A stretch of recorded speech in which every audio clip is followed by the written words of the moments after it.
آج ہم بات کریں بچوں کی پرورش کے اصولوں پر، خاص طور پر حدیث کی روشنی میں۔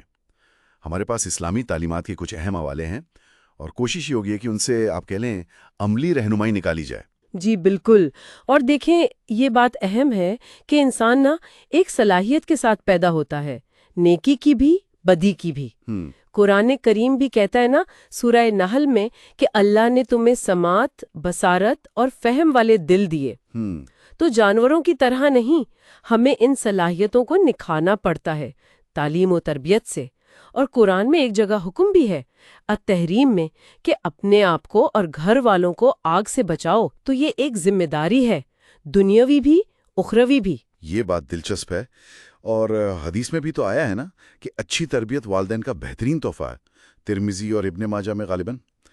آج کل ایک مسئلہ نظر آتا ہے، آپ نے بھی محسوس کیا ہوگا، کہ یا تو بالکل پرانی روایتیں ہیں، بعض دفعہ بہت سخت قسم کی۔ جی، جیسے وہ بچوں کو گود نہ لینا بڑوں کے سامنے۔ ہاں بالکل، یا پھر دوسری طرف مغربی اثرات ہیں جو کبھی کبھی روحانیت سے خالی لگتے ہیں۔ تو ایک خلا سا بن رہا ہے جہاں حیا، ادب، یہ چیزیں کم ہو رہی ہیں شاید۔ بالکل، اسی لیے دیکھیں جو پہلا اصول ان حوالوں سے سامنے آتا ہے وہ یہ ہے کہ پرورش کا آغاز پیدائش سے بھی پہلے ہو جاتا ہے۔ نبی کریم صلی اللہ علیہ وآلہ وسلم کا وہ واقعہ ہے کہ حضرت حسن رضی اللہ تعالیٰ عنہ کی پیدائش سے پہلے آپ صلی اللہ علیہ وآلہ وسلم نے حضرت فاطمہ رضی اللہ تعالیٰ عنہ سے رابطہ رکھا۔ اچھا۔ اور پھر پیدائش کے فوراً بعد کچھ کام بتائے گئے، جیسے تہنیک، یعنی کوئی نیک بزرگ کھجور چبا کر بچے کے منہ میں لگائیں، دعا دینا، کان میں آذان اور اقامت کہنا، جی، اچھا نام رکھنا، جیسے ایک نام حرب تھا، جنگ، تو آپ صلی اللہ علیہ وآلہ وسلم نے بدل کر حسن یعنی خوبصورت رکھ دیا۔ پھر 7ویں دن عقیقہ کرنا، بال موند کر چاندی صدقہ کرنا، یہ سب اصل میں ایک طرح سے ذمہ داری کا آغاز ہے فوراً۔ یہ تو ہو گیا آغاز۔ پھر آگے چل کر جو آج کل کی مشکل آپ نے بتائی، اس کا حل کیا ہے؟ وہ شفقت اور سختی والی بات؟ جی، وہی دوسرا اہم اصول ہے، شفقت اور سنجیدگی میں توازن۔ آپ صلی اللہ علیہ وسلم بہت شفیق تھے۔ وہ واقعہ تو بہت مشہور ہے، اقرا بن حابس والا۔ ہاں، کہ میں اپنے 10 بچوں کو کبھی نہیں چومتا۔ جی، تو آپ صلی اللہ علیہ وسلم نے فرمایا کہ جو رحم نہیں کرتا اس پر رحم نہیں کیا جاتا۔ یہ بخاری میں ہے۔ پھر اپنے بیٹے ابراہیم کی وفات پر آپ کا رونا، یہ سب شفقت ہے۔ صحیح۔ لیکن یہ صرف لاڈ پیار نہیں تھا، ایک توازن تھا۔ آپ نواسوں کو دنیا میں میرے 2 پھول کہتے تھے، ان سے کھیلتے تھے، سجدہ لمبا کر دیتے تھے۔ ہاں، وہ بھی روایت ہے۔ مگر ساتھ میں ایک وقار، ایک احترام کا رشتہ بھی تھا۔ صحابہ اکرام بھی بچوں سے پیار کرتے تھے، لیکن ایک ادب ہوتا تھا۔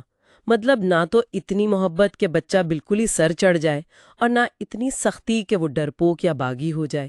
یہ توازن بہت ضروری ہے۔ واقعی، اور اسی سے جڑی ہوئی تیسری بات جو مجھے بہت کہہ لیں متاثر کرتی ہے، وہ ہے بچوں کو اہمیت دینا، ان میں دلچسپی لینا۔ مطلب اتنی ذمہ داریوں کے باوجود پیغمبر خدا صلی اللہ علیہ وسلم بچوں کے لیے وقت نکال رہے ہیں۔ بالکل، اور یہ بھی سمجھنا کہ بچے نعمت بھی ہیں اور آزمائش بھی۔ یہ ترمذی میں ہے۔ نماز میں بچے کے رونے کی آواز سن کر نماز مختصر کر دینا، بخاری میں ہے یہ۔ جی۔ خطبہ دیتے ہوئے گرتے ہوئے نواسوں کو اٹھا لینا، ترمذی کی روایت ہے۔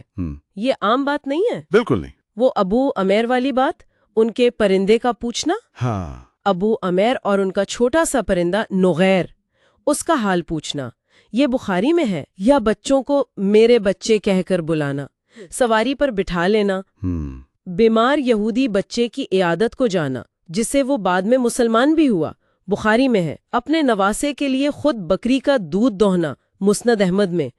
پہلا پھل آئے تو سب سے چھوٹے بچے کو دینا۔ وہ رافع بن عمرو والا واقعہ بھی تو کمال ہے، جس بچے نے کھجوریں توڑی لی تھی، سزا دینے کے بجائے پہلے پوچھا کہ بھئی کیوں توڑی ہیں۔ جی بالکل، اسے اپنی بات کہنے کا موقع دیا۔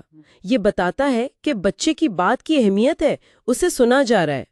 اور یہیں سے چوتھا اصول نکلتا ہے۔ وہ کیا ہے؟ وہ ہے عملی نمونے سے دینی اور اخلاقی قدریں سکھانا، صرف کہنا نہیں، کر کے دکھانا۔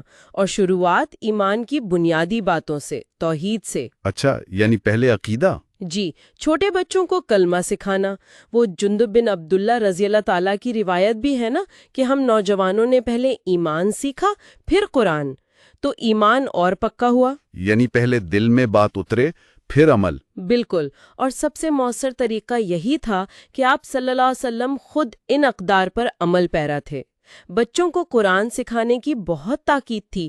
حضرت ابن عباس رضی اللہ تعالی 10 سال کے تھے جب انہوں نے قرآن کا بڑا حصہ یاد کر لیا تھا، بخاری میں ہے۔ ماشاءاللہ۔ نماز کی تعلیم کا حکم ہے کہ 7 سال کی عمر میں شروع کرو اور 10 سال کی عمر میں اگر کوتاہی کرے تو مناسب تنبیہ کرو، ترمذی میں ہے۔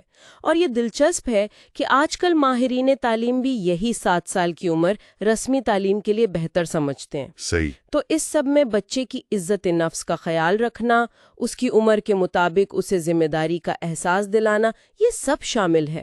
تو خلاصہ اگر کریں تو نبوی تعلیمات کی روشنی میں پرورش ایک آپ کہہ لیں جامع عمل ہے، پیدائش سے شروع ہوتا ہے۔ اس میں محبت اور ڈسپلن کا ایک حسین توازن ہے، بچوں کو اہمیت دینا، ان کی سننا شامل ہے، اور سب سے بڑھ کر اچھی قدریں خود اپنا کر ان تک پہنچانا۔ جی بالکل۔ اور آخر میں ایک نکتہ شاید سوچنے کے لیے چھوڑنا چاہیے کہ یہ لازوال اصول تو ہمارے پاس ہیں، لیکن آج کا دور جہاں اتنے مختلف ثقافتی اثرات ہیں، وہاں ہم یعنی والدین اور اساتذہ ان اصولوں کو سامنے رکھتے ہوئے اپنی ذمہ داری کیسے زیادہ مؤثر طریقے سے نبھا سکتے ہیں تاکہ بچوں کی روحانی اور اخلاقی جڑیں مضبوط رہیں۔ واقعی یہ ایک اہم سوال ہے۔ اس گہری اور فکر انگیز گفتگو کے لیے بہت شکریہ۔